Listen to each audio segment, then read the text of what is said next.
édition des Grands Dialogues de cette mi-journée du 21 juillet 2022. Nous sommes le jeudi à nos studios de Iras News et Canap 54 TV à partir de nos studios de Londres.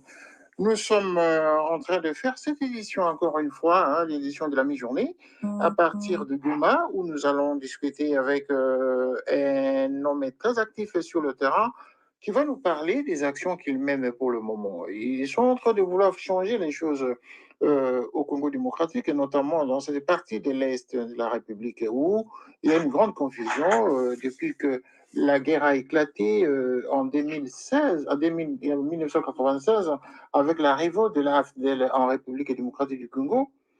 Après cette révolution, il y a eu plusieurs mouvements qui sont nés, en passant par le RCD Goma, plus d'autres mouvements insurrectionnels qui ont bouleversé complètement la région de l'Est du Congo, qui a amené justement plusieurs désolations dans ce pays. Et après, nous avons connu l'arrivée de la MONUSCO, la MONUC d'abord, et qui sont venus par un mandat des Nations Unies pour pacifier l'Est du Congo. Mais il s'est fait que depuis plus de 20 ans que le Congo est en train de sombrer dans sa partie Est, les populations sont les premières victimes de cette situation calamiteuse qu'il traverse.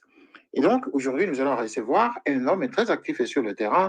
Il va d'abord commencer à se présenter, mais son nom s'appelle M. Patrick Eriki Paluku. M. Patrick Eriki Paluku, avant de commencer notre échange dans ce grand dialogue, pouvez-vous d'abord vous présenter auprès de nos auditeurs et des téléspectateurs qui nous suivent pour le moment à travers Canal 54 TV et aux auditeurs de Iras News.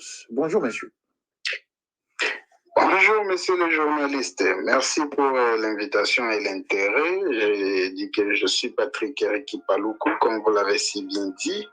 Je suis défenseur des droits humains, mais aussi le coordonnateur du groupe de pression Véranda Mutsanga au niveau de la province du Nord Kivu. Et donc, ça fait combien de temps vous menez ces actions? Oui, je suis dans la lutte et c'est depuis 2009.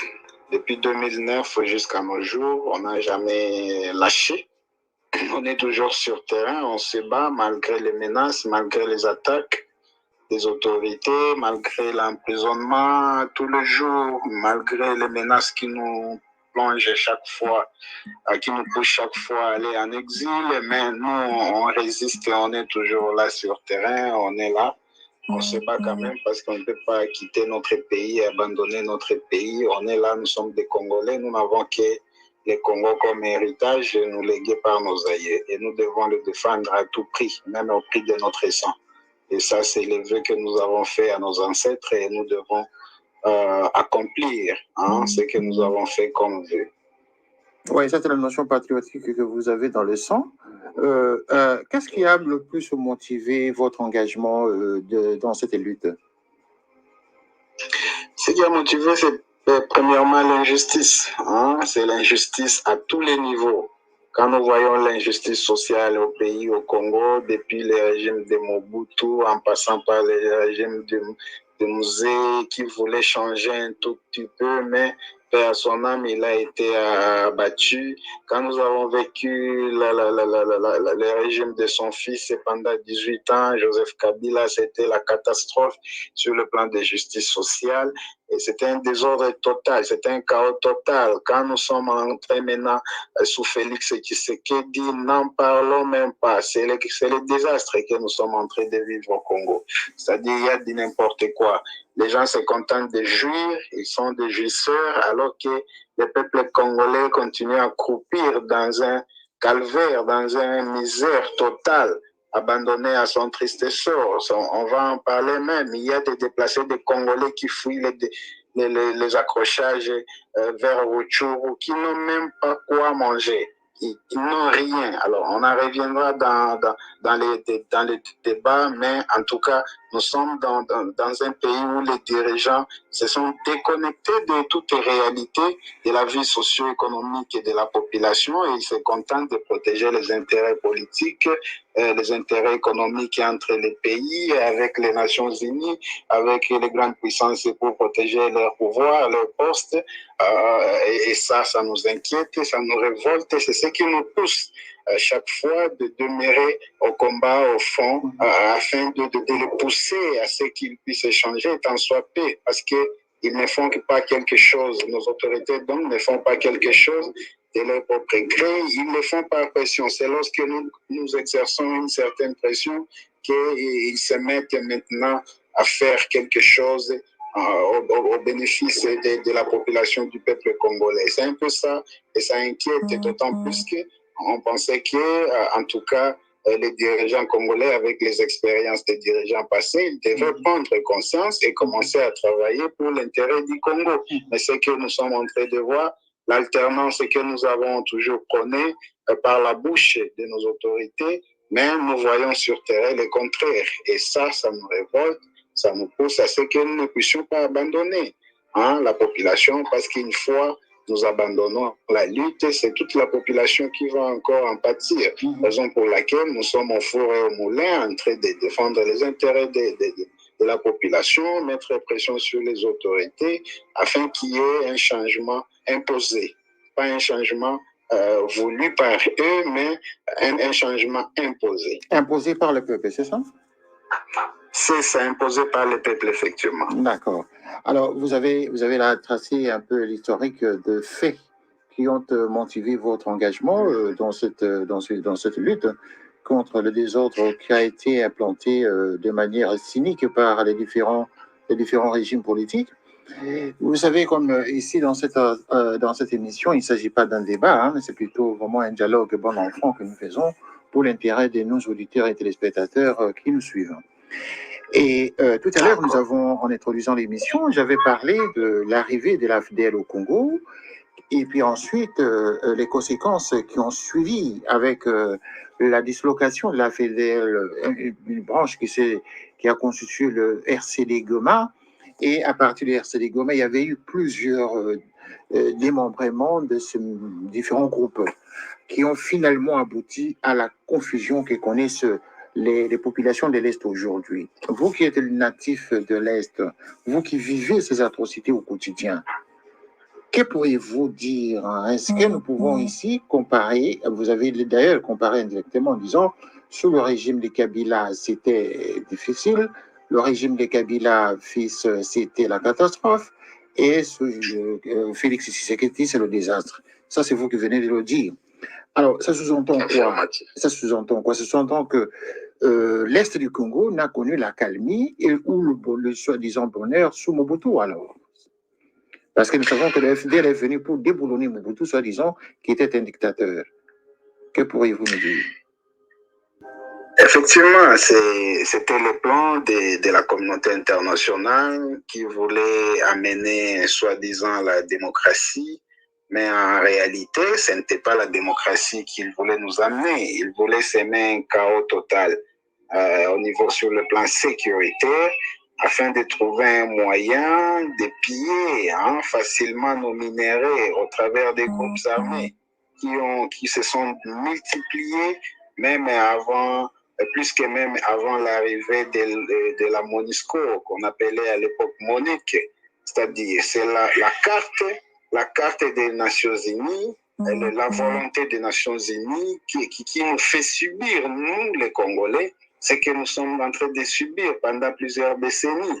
C'est-à-dire, c'est en revenant sur l'histoire, c'est la France qui s'est mêlée dans l'histoire du génocide au Rwanda avec l'opération turquoise et qui a poussé à ce que les Hutus puissent quitter chez eux leur pays sur demande de la France pour venir s'installer au Zaïre avec leurs armes et avec leurs munitions. Ils n'étaient pas désarmés. Et tout est parti de là. C'est lorsque les FDLR sont entrés au Congo que les misères du peuple congolais a commencé à l'Est. Et dès lors, ça a prêté des prétextes pour le Rwanda et les voisins, tous les pays voisins, à entrer chez nous, à mener des guerres sans merci, sous prétexte de la protection de leur pays, de la sécurité de leur pays. Et ça, l'arrivée donc de l'AFDEL,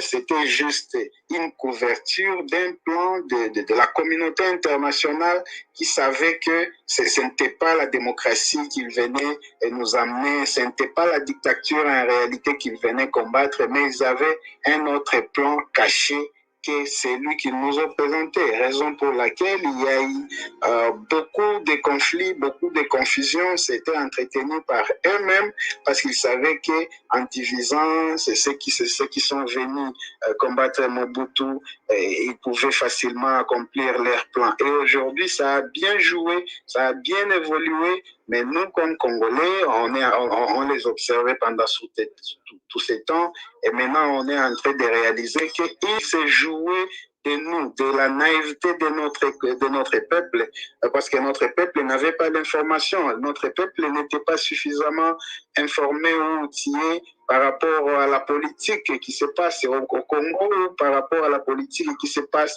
au niveau de la communauté internationale et à l'ONU en particulier. C'est-à-dire, la guerre qu'ils nous ont imposée, qui a commencé avec l'arrivée de Mzee Laurent Désiré Kabila et qui n'a pas marché, la coalition n'a pas marché, et ils ont tué Mzee, paix à son âme, c'est notre héros pour nous, c'est un héros parce que voyant que la menace était sérieuse et c'était loin que les intérêts qu'ils pensaient avoir avec les partenaires avec lesquels ils sont venus pour combattre le régime dictatorial de Mobutu, avait vu il y avait un agenda caché. Et là, il a voulu se débarrasser d'eux et ils l'ont tué, ils l'ont abattu, lâchement abattu. Et pour nous, la communauté internationale payera ça. Et nous, on ne se calmera jamais, on vengera les sangs de Mzee, de Lumumba, qui sont nos héros, qui ont voulu libérer le peuple congolais, mais qui ont été abattus par la volonté de la communauté internationale. Et la raison pour laquelle ils ont commencé le plan de l'infiltration, de fragilisation de nos services de sécurité, des renseignements, des FARDC, donc de la police, en nous amenant les étrangers, notamment les Rwandais et tous les autres pays qui ont infiltré nos services de sécurité jusqu'à nos jours, en passant par le brassage et le mixage avec les CNDP, les RCD, les M23, et maintenant c'est aujourd'hui les M23 bis. Alors, le plan, c'est continuer à fragiliser donc nos forces armées et nos services de sécurité et pour maintenir la RDC dans un chaos total. Et ce chaos, ça profite à la communauté internationale, et notamment, je cite ici, l'Angleterre, les États-Unis et la France qui financent le Rwanda pour déstabiliser la RDC, l'Est de la RDC, pour piller nos minéraux, mais aussi l'objectif final serait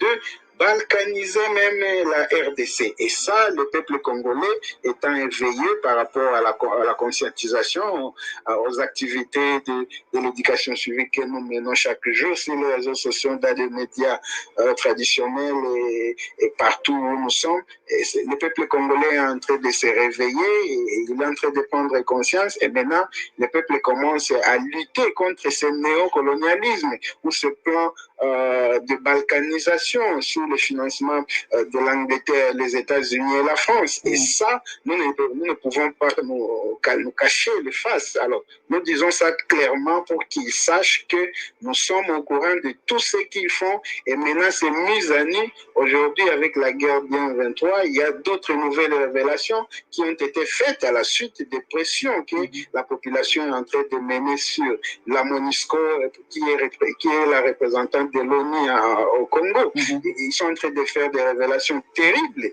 Alors, c'est-à-dire, c'est le temps, on dit que le temps, c'est le maître de tout. Hein? Le temps est le maître de tout. Avec le temps, ça fait 22 ans qu'il y a la mission des Nations Unies au Congo, la plus grande d'ailleurs au monde, et au Congo.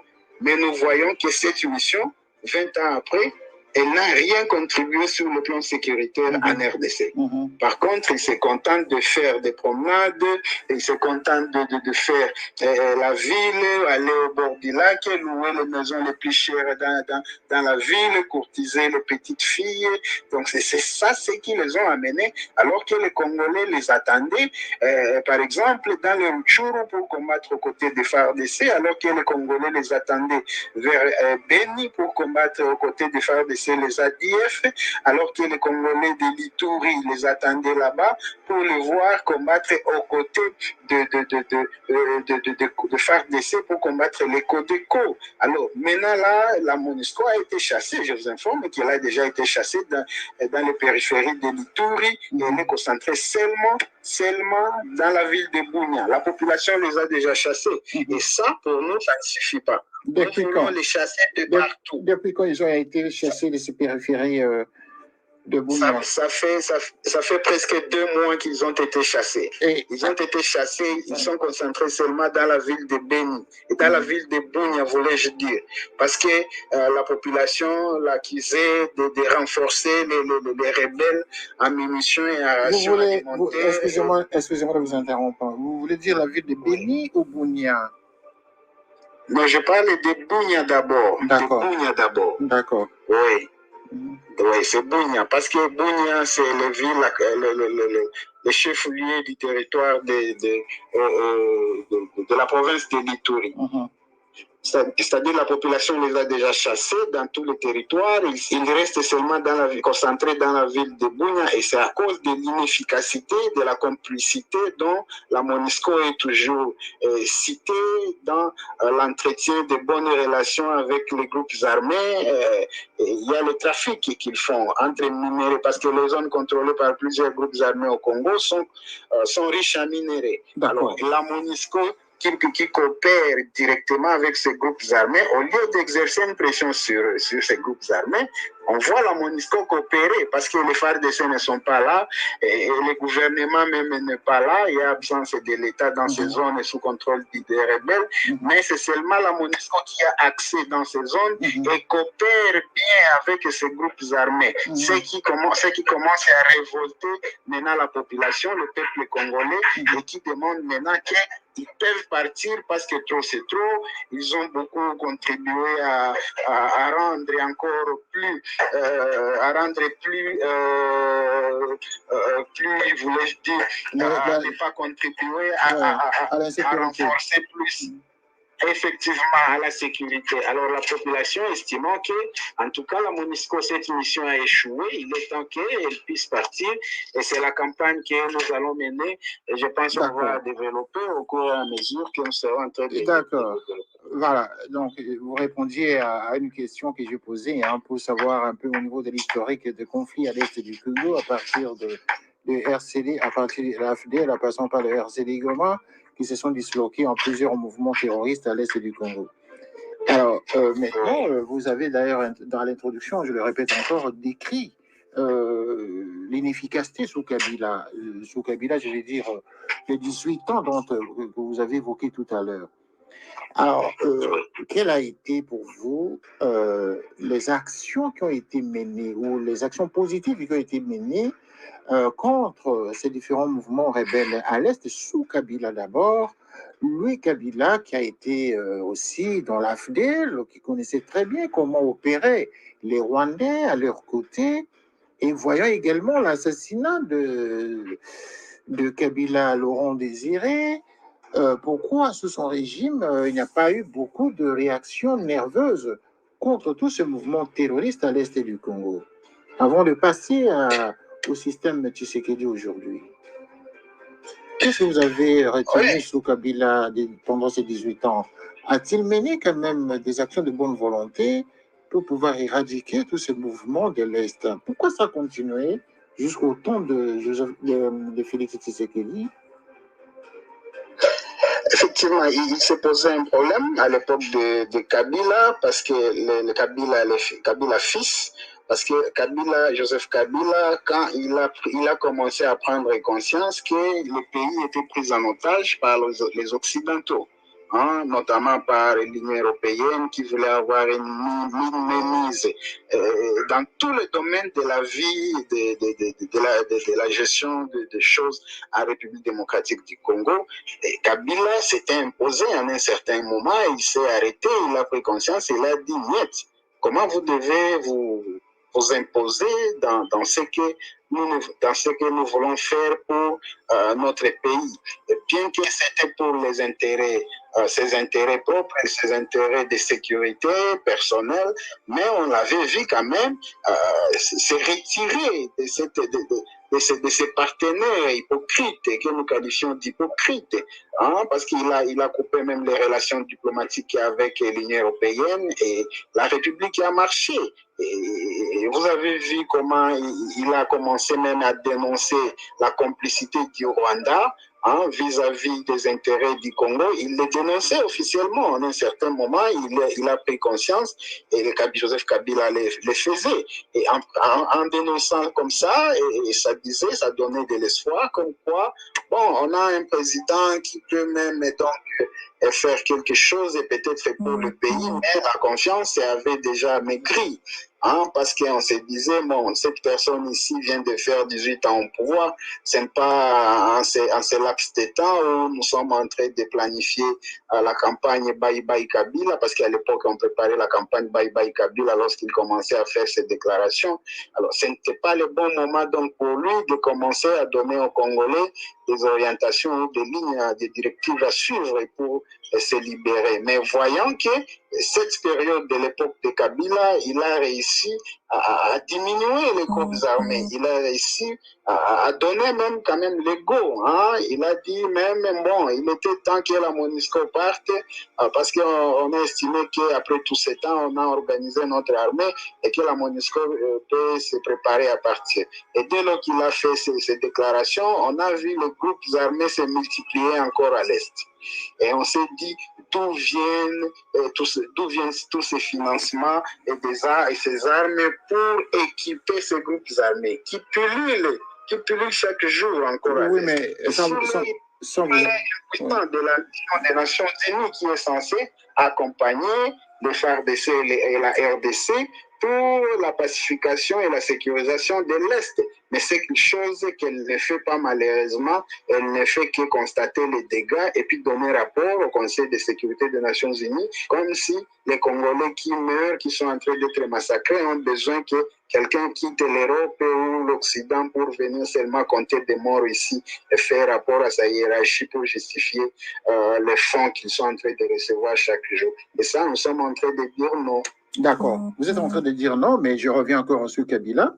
Lorsque Kabila, vous dites très bien qu'il a réussi à éradiquer certains mouvements rebelles, mais c'est toujours sous Kabila qu'il a été question de l'infiltration de beaucoup de groupes, l'intégration, le brassage de tous ces mouvements dans l'armée nationale congolaise. C'est sous Kabila, effectivement, que les Congolais dénoncent aujourd'hui l'intégration, le brassage des généraux de différents groupes armés au sein de l'armée nationale congolaise et qui sont même au sommet de l'État. C'est sous Kabila. Je l'ai dit tantôt. Nous sommes en train de subir les conséquences du complot de la communauté internationale, de l'ONU en particulier. Oui, mais Kabila,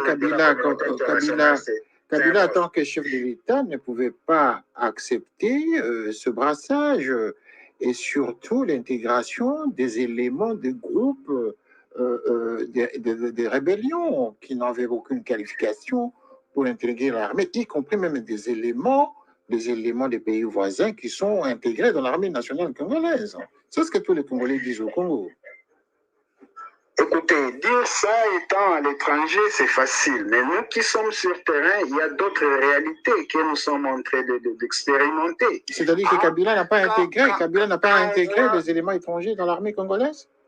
C'est ce que vous voulez dire? Non, il les a intégrés, mais il fallait voir qui menait la pression sur Kabila. C'est l'ONU.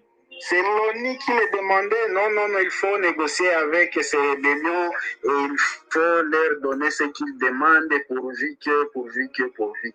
Alors que cette demande de la communauté internationale, cette imposition, je ne dis pas que c'est une demande parce qu'on l'imposait.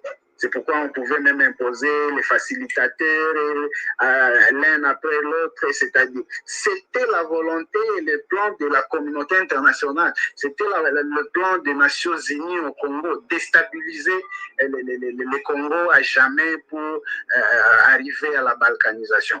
Imaginez-vous qui donnait les armes à toutes ces rébellions-là? Il y avait une cinquantaine. Qui donnait les armes? Au Congo, il n'y a pas une usine d'armes. Vous pouvez me citer une seule usine d'armes qu'il y a au Congo ou au Rwanda, au Burundi. Il n'y a pas même une seule usine d'armes. Alors, d'où venaient ces armes? D'où venaient ces armes qui utilisaient toutes ces rébellions-là contre Kabila? Qui donnait les armes jusqu'à présent au M23 et aux ADF, au Codeco pour combattre aujourd'hui? Ça fait plus de 10 ans maintenant que nous sommes en guerre avec ces groupes armés. Alors, imaginez qui donne les armes? Parce que c'est inconcevable qu'une rébellion puisse résister à une armée loyaliste, dotée de tous les moyens du pays, mais la rébellion résiste. Imaginez-vous, voici maintenant là où je vous dis que c'est la complicité de la communauté internationale. Alors qu'on est en train de se battre contre une nouvelle invasion, une énième agression du M23 appuyée par le Rwanda.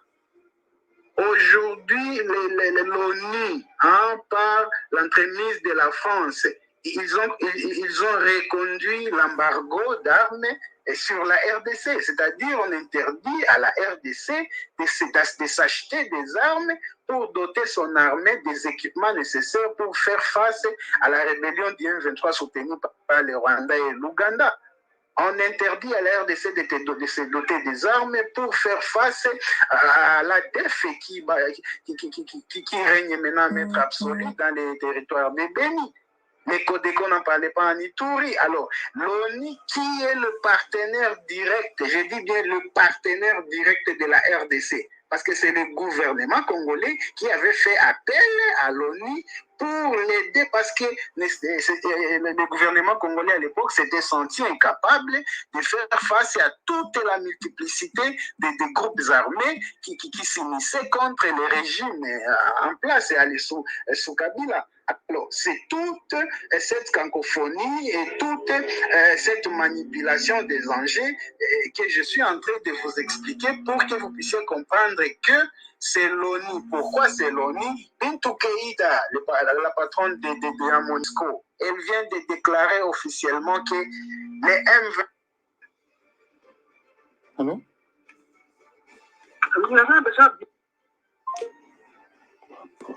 Il est difficile que les FARDC puissent vaincre les M23.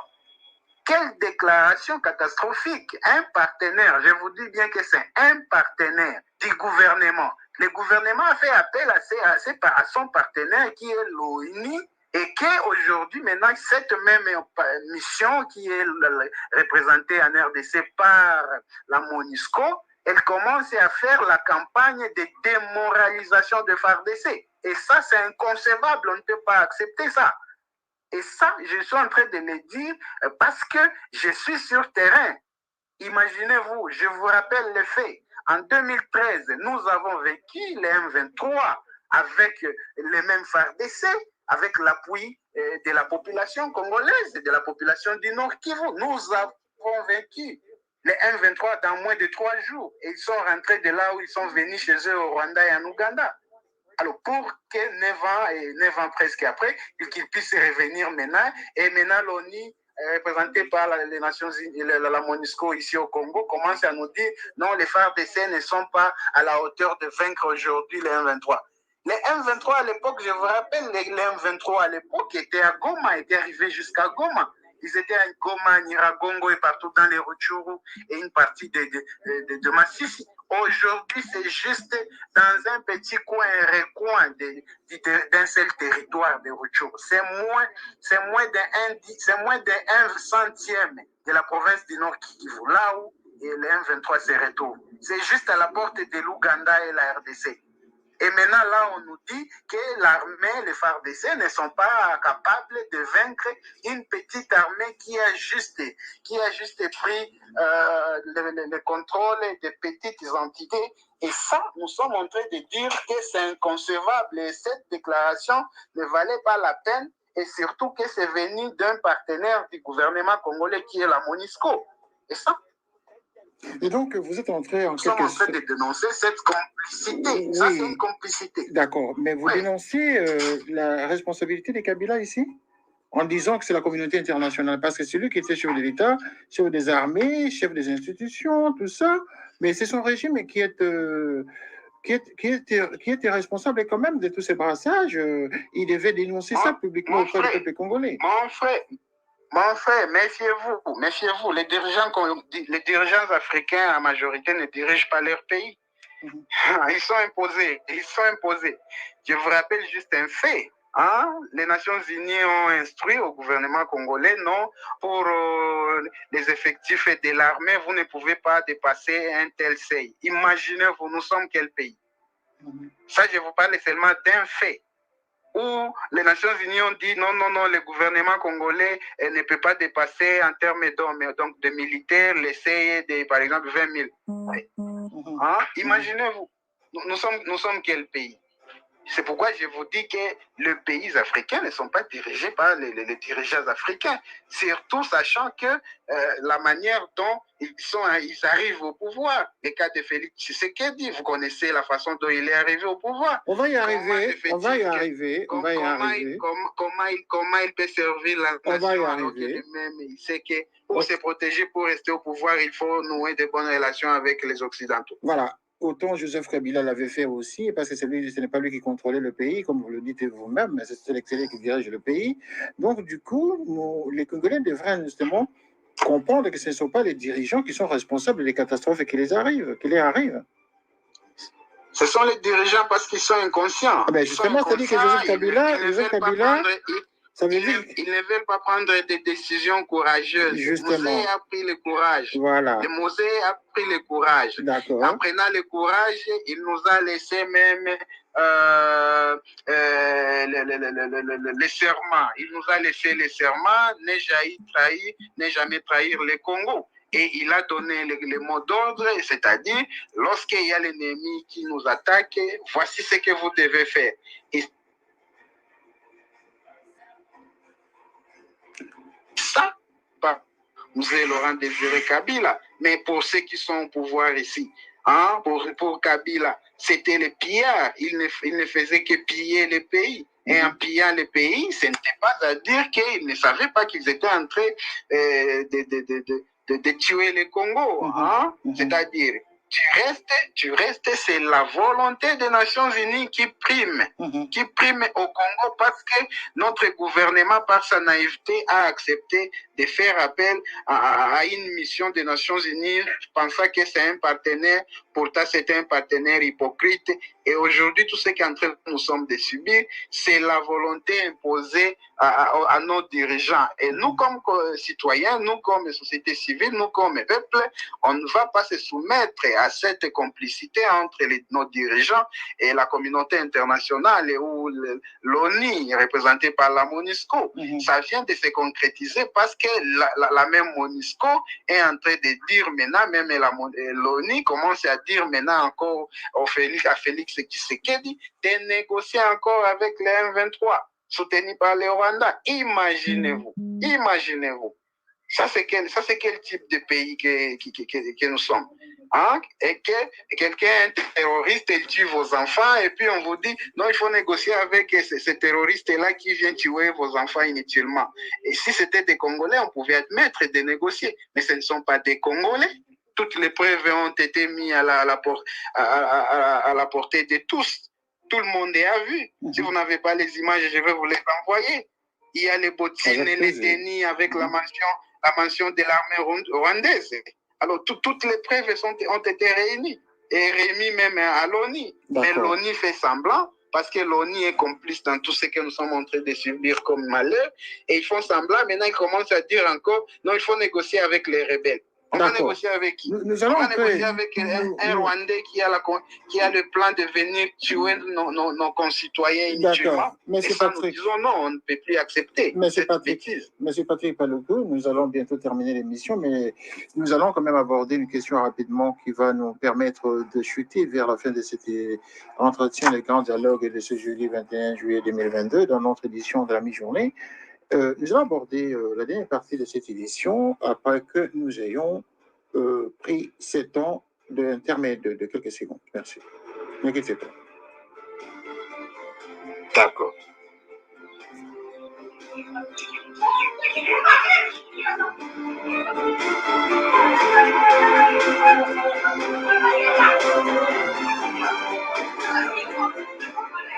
Merci de nous suivre sur RAS News et Canal 54 TV. Nous sommes dans notre édition de la mi-journée sur la question relative à la guerre à la République démocratique du Congo, avec toute la complicité des groupes terroristes et des groupes armés locaux qui sèment la désolation à l'est de la République démocratique du Congo. Nous avons donc notre invité de cet après-midi, M. Patrick Ricky Paluku. Il est activiste, un homme très actif en tout cas, dans la conscientisation des populations de l'Est pour ouvrir les yeux justement sur la situation qui leur arrive.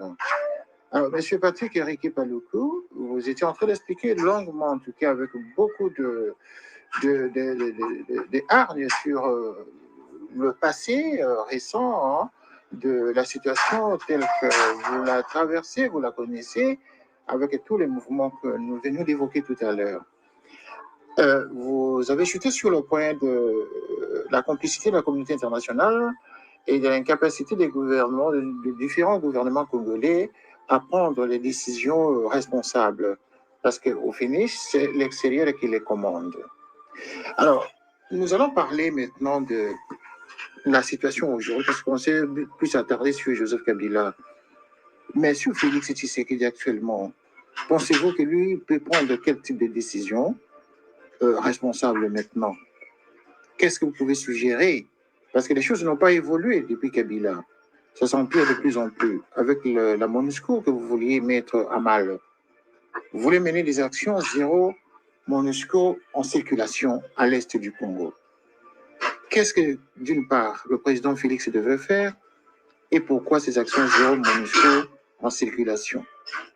Deux questions. Merci. Merci, monsieur le journaliste, parce que notre intérêt n'est pas attaché aux individus. Nous, on ne voit pas les individus. Hein? Si on avait un gouvernement responsable, on ne devrait même pas parler de Kabila ou de Tshisekedi. Mais pour nous, nous voyons... Non, mais on cite leur nom parce que ce sont eux qui sont les institutions de la République. Hein. Ce sont eux, chacun avait été... Kabila a été l'institution de la République, la première institution de la République du Congo, donc celui qui incarnait l'État congolais. C'est-à-dire qu'on ne le cite pas en tant que monsieur Kabila individu, on le cite en tant qu'institution de la République. Et autant, et Félix Tshisekedi, pareil. Effectivement, mais pour nous, ils ne comptent rien parce qu'ils n'étaient pas là, ils ne sont pas là au service du peuple congolais. S'ils étaient au service du peuple congolais, ils ne devraient pas être des milliardaires aujourd'hui et que les Congolais pouvaient manquer même quoi manger. Pour nous, donc, la façon dont même ils sont arrivés au pouvoir à ces postes, et c'est ce qui nous fait dire que pour les Congolais, ces individus-là, c'est tous ces présidents qui sont passés à la tête de notre pays, pouvaient ne pas exister. Et c'est un non-événement parce qu'ils n'ont jamais servi le Congo.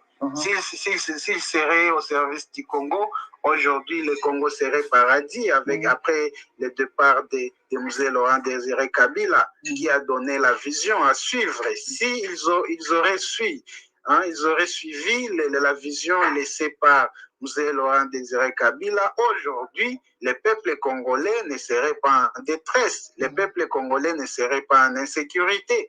Mais qui ont signé les accords secrets avec le Rwanda, avec les pays occidentaux, des contrats contre nature au détriment des intérêts du Congo? Ce sont ces mêmes Félix Tshisekedi. Non, ce sont les mêmes Kabila d'abord. Ils ont signé. Kabila avait signé aussi des accords.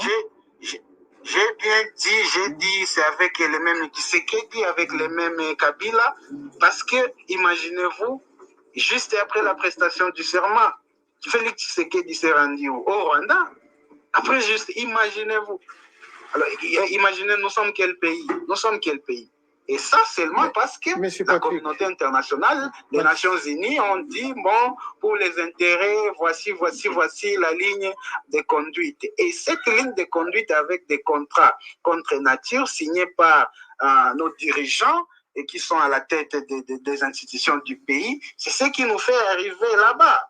Alors, si Tshisekedi était conscient, il n'allait pas nous faire la continuité de son prédécesseur. Qu'est-ce qu'il aurait dû faire? Il a continué à signer d'autres... Qu'est-ce qu'il aurait dû faire? Parce que jusque-là, personne n'est arrivé à nommer les conclusions de ces accords, ni les intitulés de ces accords. Tous les Congolais ne parlent que des accords, mais on ne les cite pas. On les nomme pas. Quelles sont les clauses? Quelles sont les clauses contenues dans ces accords? On ne parle que des accords. Mais c'est le journal.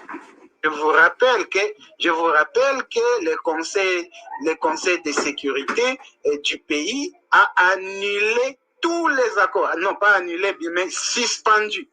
Alors, si ces accords n'existaient pas, de quels accords le conseil supérieur de sécurité a suspendu les accords?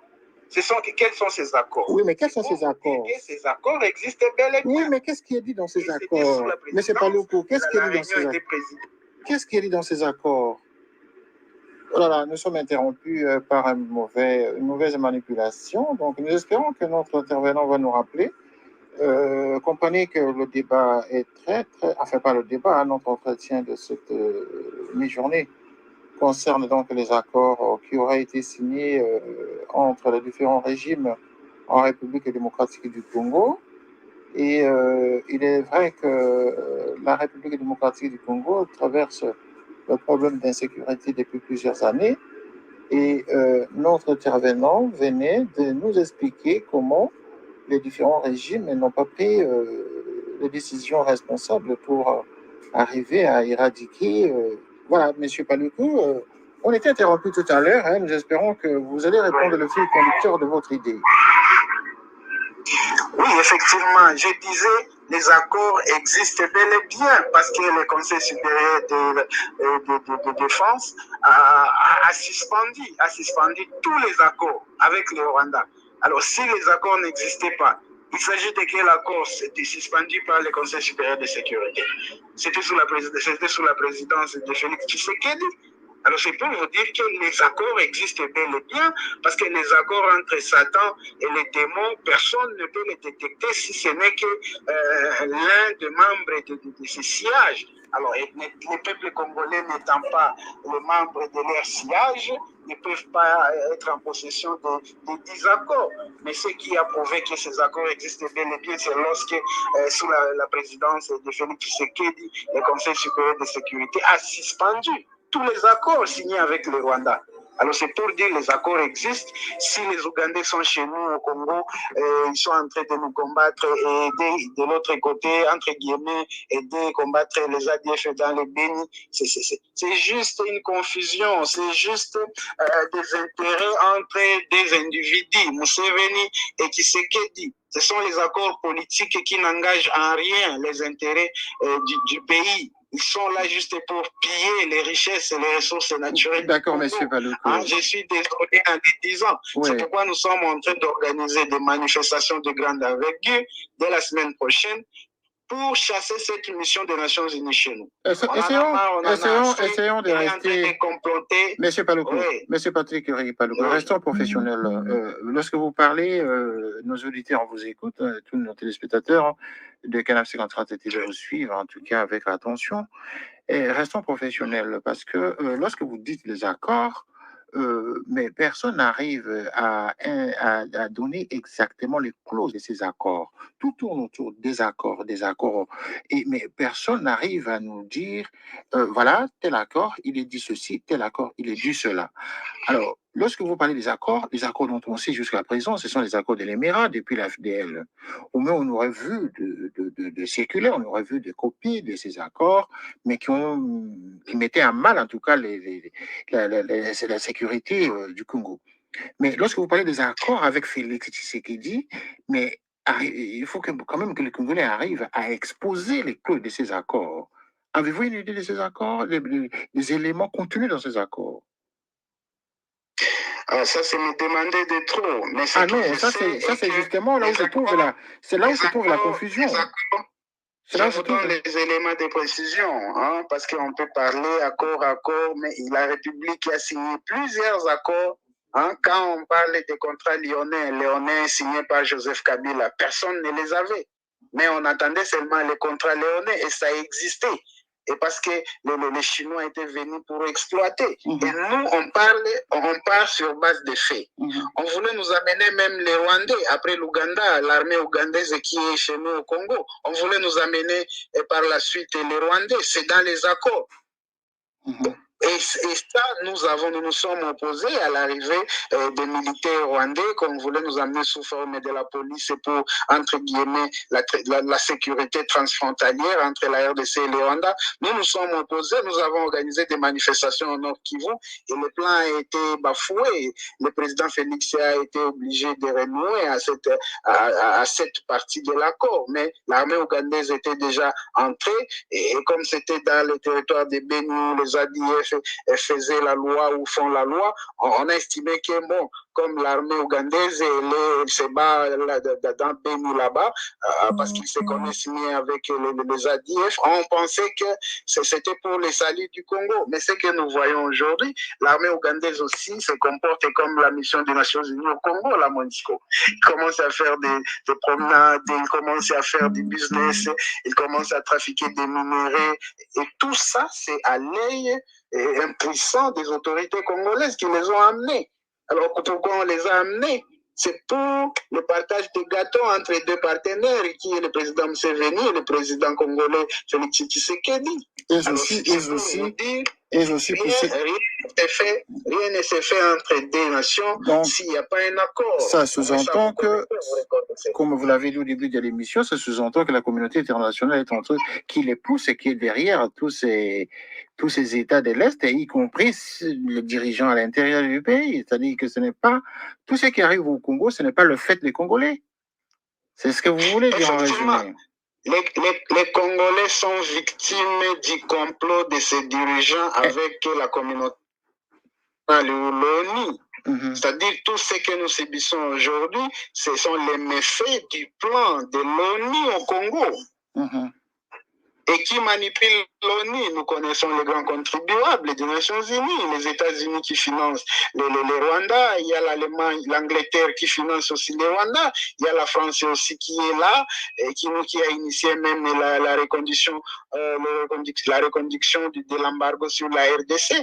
Et ce sont là les pays-là qui voulaient voir la RDC ne pas se débarrasser de tous les groupes armés, surtout étrangers, les M23, les ADF. Ce sont ces pays-là qui ne veulent pas voir la paix revenir au Congo parce qu'ils ont un intérêt caché, ils ont un agenda contre la République démocratique du Congo et tous les Congolais en général. C'est-à-dire, si les Congolais sont fâchés, ils se réveillent, s'ils tapent demain quelqu'un de la MONUSCO, ça ne sera pas la faute aux Congolais. Ils en ont marre de la complicité des autorités qui les protègent même. Imaginez-vous, la MONUSCO, lorsqu'elle circule à Goma, elle a besoin encore de la sécurité de notre police. C'est la police qui fait la garde de la MONUSCO. Dans les enclos partout, c'est la police qui fait la garde de la MONUSCO. Imaginez-vous, alors, nous sommes en train de dire que cette MONUSCO, cette mission des Nations Unies au Congo, a échoué. Elle doit plier bagage et rentrer chez eux. Parce que nous, on n'a plus besoin d'elle ici. On en a marre. Ça fait plus de 2 décennies que la MONUSCO se trouve en République démocratique du Congo, à partir de la MONUC, puis passant par la MONUSCO.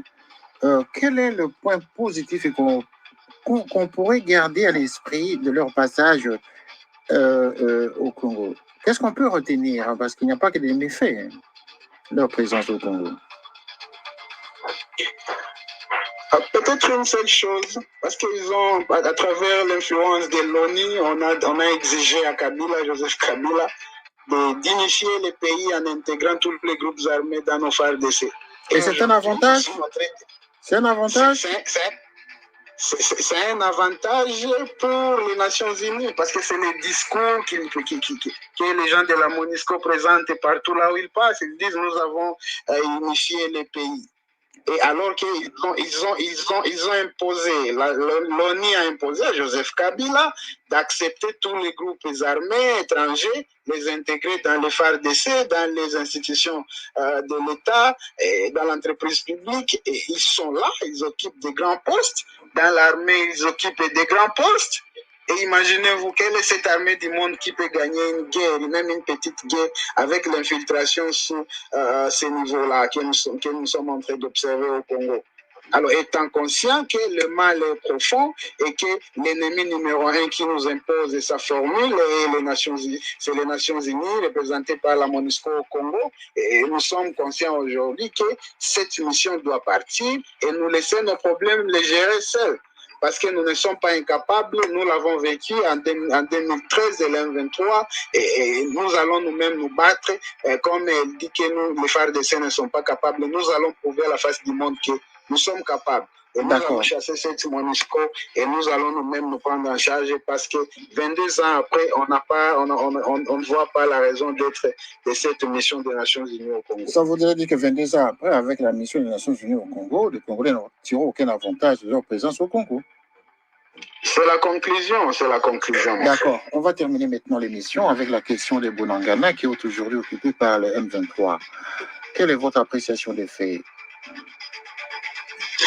Mon appréciation, c'est que cette petite guerre, je m'excuse parce que j'appelle ça une petite guerre. C'est une guerre d'abord. C'est une petite guerre, mais... C'est une guerre d'abord. J'ai dit petite guerre. Si les FARDC ou si le gouvernement donnait tout le moyen nécessaire et donnait l'ordre aux FARDC d'attaquer les positions occupées aujourd'hui par les 1-23, y compris Bunagana, aujourd'hui la guerre serait déjà finie. Mais Kinshasa bloque tout. Kinshasa ne veut pas donner l'ordre. On ne veut pas donner les moyens nécessaires. Il y a les FARDC avec l'appui des jeunes de la population là-bas qui voulaient se battre, qui voulaient en découdre une fois pour toutes avec les 23. Mais l'ordre est à venir. Mais qui est complice? C'est Kinshasa. C'est le chef de l'État qui est le commandant suprême qui doit donner l'ordre qu'on attaque et qu'on mène des opérations offensives, mais pourquoi il ne donne pas le mot d'ordre? Pourquoi cette léthargie? Et tout ce que nous sommes en train de vous dire là, c'est ce qui nous fait dire que c'est une petite guerre, mais politisée. Parce que c'est du business aujourd'hui, la guerre à l'Est. C'est du business pour plusieurs officiers. Pour les régimes de Félix Tshisekedi.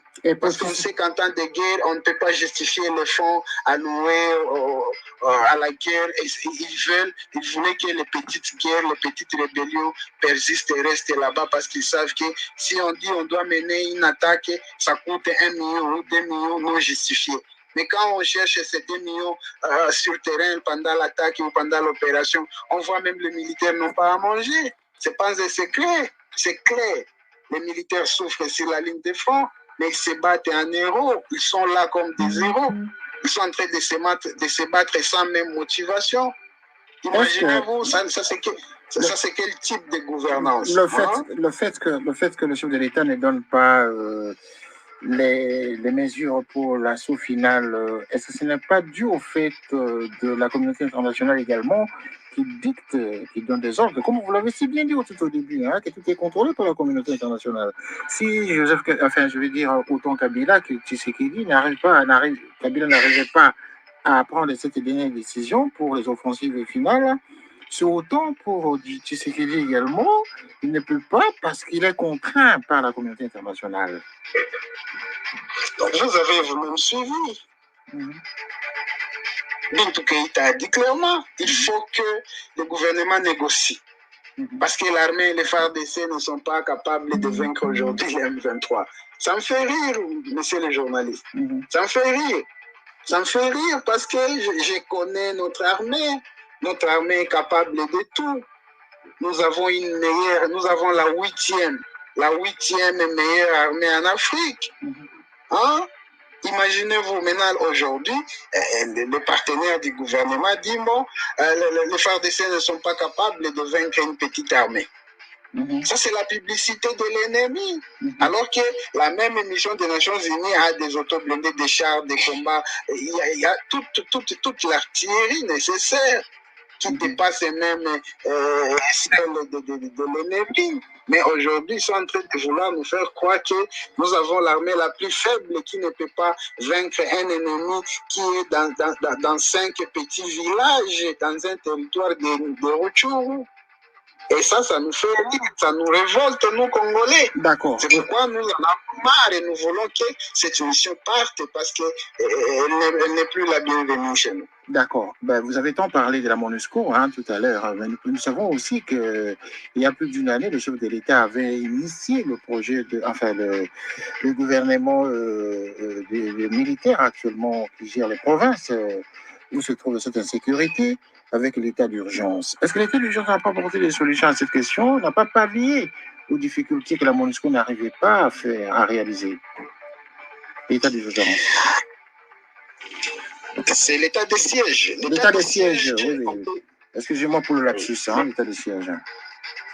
Oui, donc, pour nous qui sommes sur terrain, l'état de siège a eu beaucoup de faillites, mais quelques avancées sur le plan de la diplomatie pour renforcer les contrôles de nos minerais au Nord Kivu. Pourquoi j'ai dit ça? Parce que c'est depuis l'arrivée de l'état de siège que l'économie du Rwanda a brusquement chuté. Donc, le gouvernement militaire de l'état de siège au Nord Kivu à Ituri a bloqué beaucoup de circuits qui faisaient traverser nos minerais frauduleusement par les canaux des citoyens rwandais qui sont au Congo et qui gèrent les carrières minières, qui trafiquaient frauduleusement nos minerais, nos castérites, nos coltan vers le Rwanda, qui est devenu le premier pays producteur du coltan alors qu'ils n'ont même pas un seul gisement de castérite au Rwanda. Alors, c'est pour dire l'état de siège, lorsqu'il a bloqué beaucoup de canaux par lesquels le Rwanda trafiquait frauduleusement nos minerais, l'économie du Rwanda a chuté. Et c'est là où maintenant le Rwanda a décidé d'outiller maintenant de nouveau les M23 en hommes et en munitions et en moyens financiers pour relancer encore la guerre à l'est du pays. C'est aussi ça la réalité, parce que l'état de siège, nous avons décrié qu'elle a échoué sur le plan de sa mission, parce que sa mission c'était de rétablir l'ordre, remettre la sécurité, doter hors d'état de nuire tous les groupes armés. Mais aujourd'hui, si vous faites les enquêtes, parce que si je vous le dis, aucun même groupe armé n'a été battu par les autorités de l'État sous les sièges.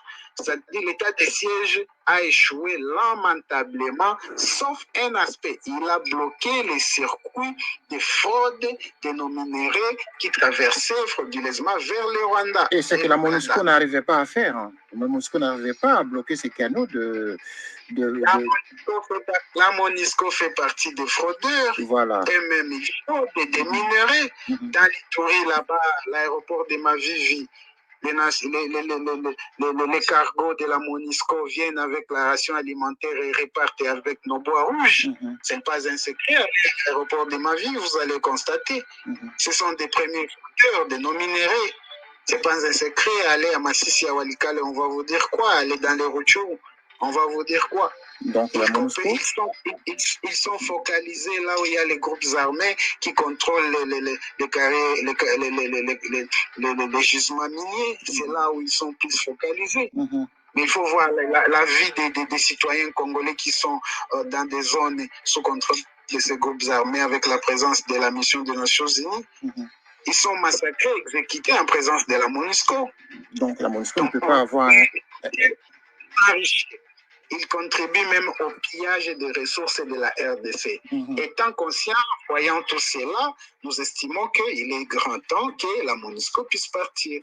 Donc la MONUSCO ne peut pas avoir un regard sur l'état des sièges, ne peut pas avoir un regard posé sur l'état des sièges. Le gouvernement militaire. Jamais.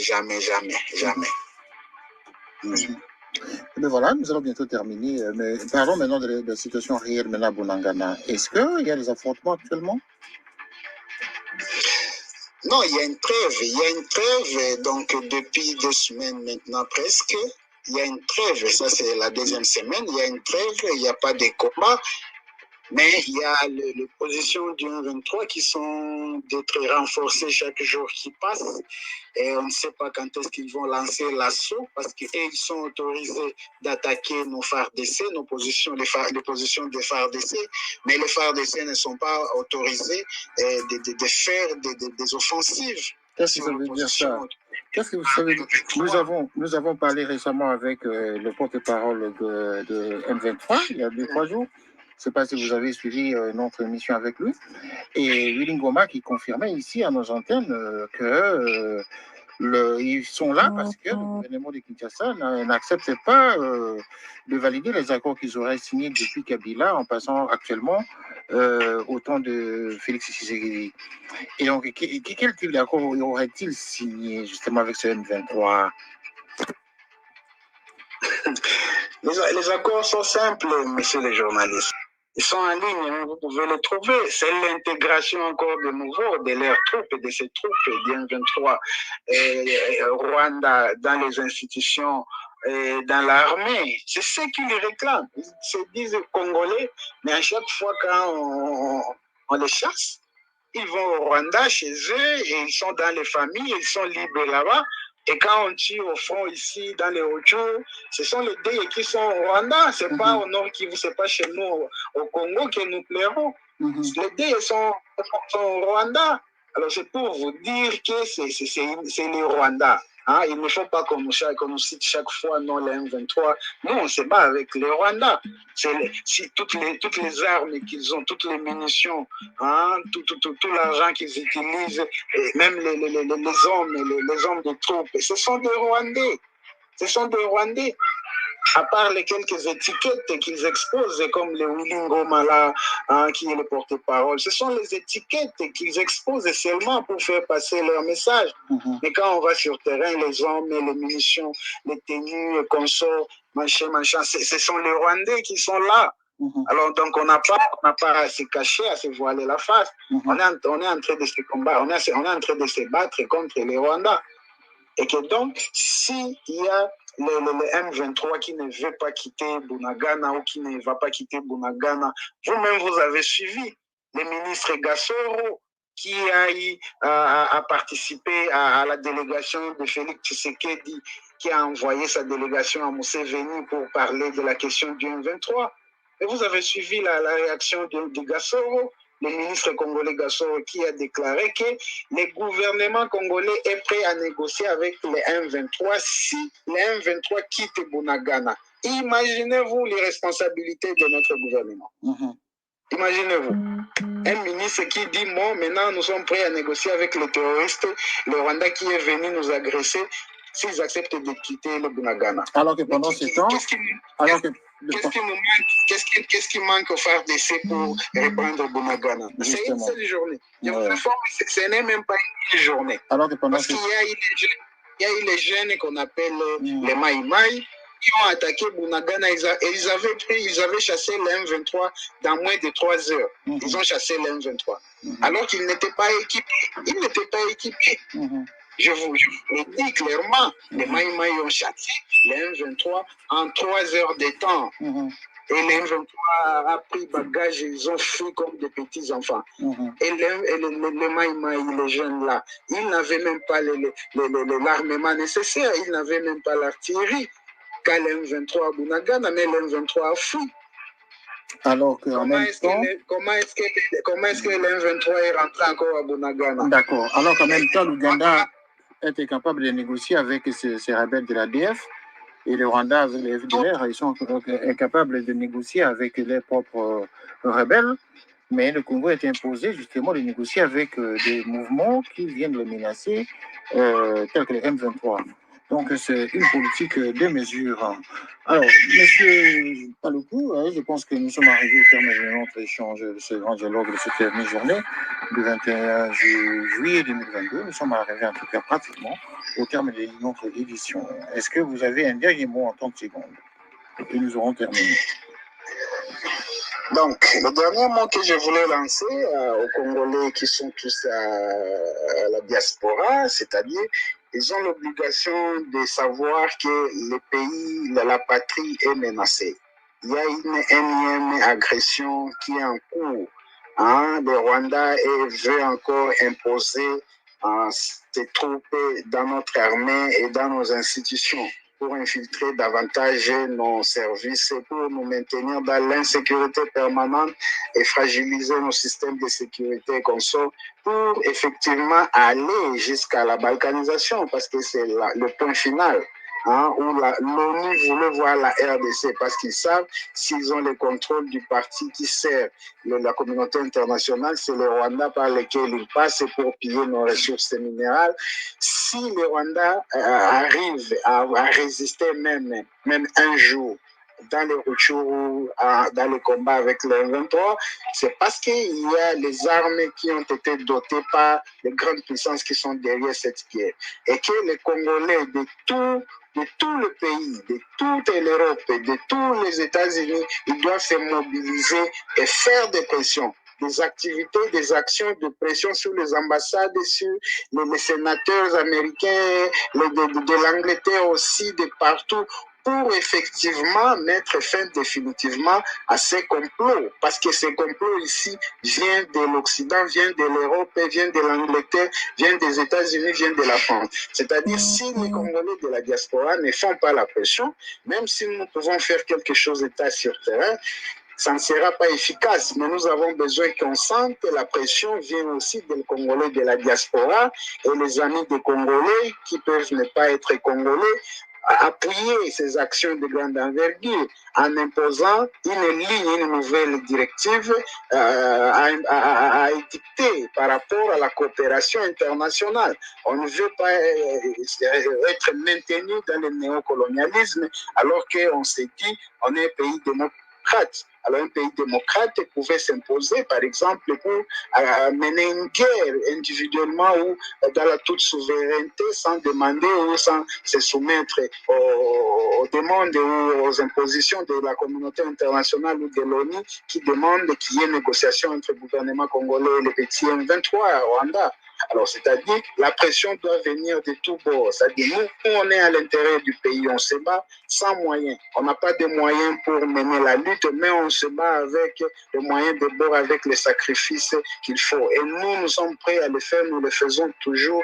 Depuis 2009, nous sommes dans la lutte, mais nous demandons l'implication de tous les Congolais et de tous les citoyens, de la Grande-Bretagne, des États-Unis, qu'ils interpellent aussi leur gouvernement. Parce que ce qu'ils font ici au Congo, ça a des répercussions sur la vie socio-économique de l'Angleterre et des États-Unis et de la France. Parce que ce sont les migrants qui vont venir. Ils vont quitter le Congo pour aller se réfugier là-bas. Et là, la vie, lorsqu'il y aura l'insécurité, parce que même les bandits peuvent migrer vers l'Europe, peuvent migrer vers les États-Unis. Quand ils vont se déplacer là-bas, ils vont commencer à opérer là-bas. Ils vont tuer les Blancs. Ils ne vont pas tuer cette fois-ci les Congolais, mais ils vont tuer les Blancs là-bas. Ils vont tuer les Anglais là-bas. Ils vont tuer les Américains. Alors, nous avons intérêt que le peuple, chaque peuple, dans chaque pays qui est impliqué dans la guerre de l'Est du Congo, pour fragiliser et piller les minéraux du Congo, ils ont intérêt de conscientiser, de faire pression sur leur gouvernement pour qu'ils négocient. Les portes de la RDC sont ouvertes pour des négociations et pour qu'il y ait exploitation légale entre les États, mais pas nous maintenir dans une insécurité permanente en tuant des Congolais. Ça fait plus de 10 millions de morts depuis que les guerres ont commencé en 1996. Et voilà. Ça fait la honte de la communauté internationale. Non, et ça c'est sur les dos, c'est sur les dos de tous ces pays qui financent le Rwanda pour tuer les Congolais, notamment. Merci. Et ça, nous sommes en train d'interpeller donc tous les Congolais et tous les pays qui sont impliqués à faire pression sur leurs dirigeants afin de cesser avec cette politique de massacrer les citoyens en Afrique et les citoyens congolais pour retrouver des minéraux facilement. Merci beaucoup pour retrouver les minéraux facilement. Donc, on a pris le Congo en otage et donc les Congolais ont entendu en tout cas votre message, monsieur Patrick Eric Paluku. Merci d'être intervenu à notre édition de la mi-journée. Je vous donne quand même 10 secondes. Vous avez un message direct au président de la République, Tshisekedi.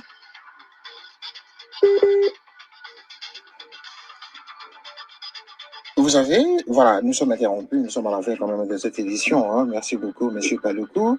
M. Paluku, je posais la question en 30 secondes. En 30 secondes, avez-vous un message direct adressé au président Tshisekedi au regard de tout ce que nous venons de dire ici? Lui qui est le chef suprême des armées.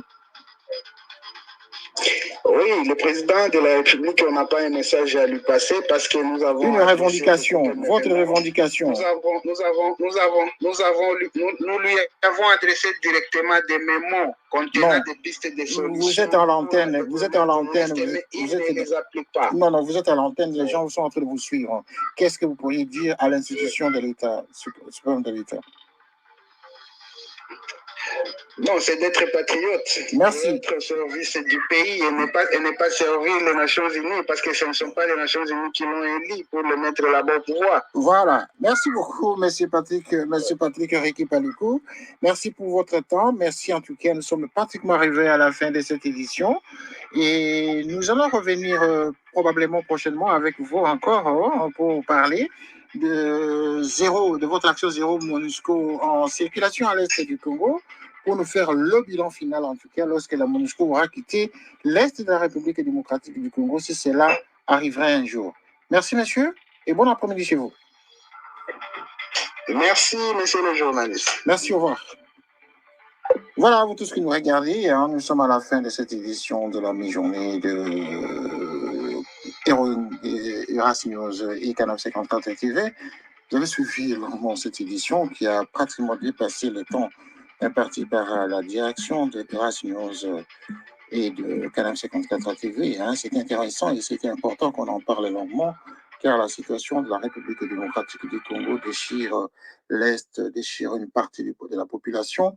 Et donc, cet homme, c'est un activiste. Donc, on a donné la première de cette grande édition de l'après-midi. Et c'est avec plaisir donc, que nous allons nous séparer ici. Et avant notre édition de la soirée. Merci beaucoup. Et ce fut donc votre humble serviteur, Ami Rox Kitoko à l'antenne. À tout à l'heure. Merci.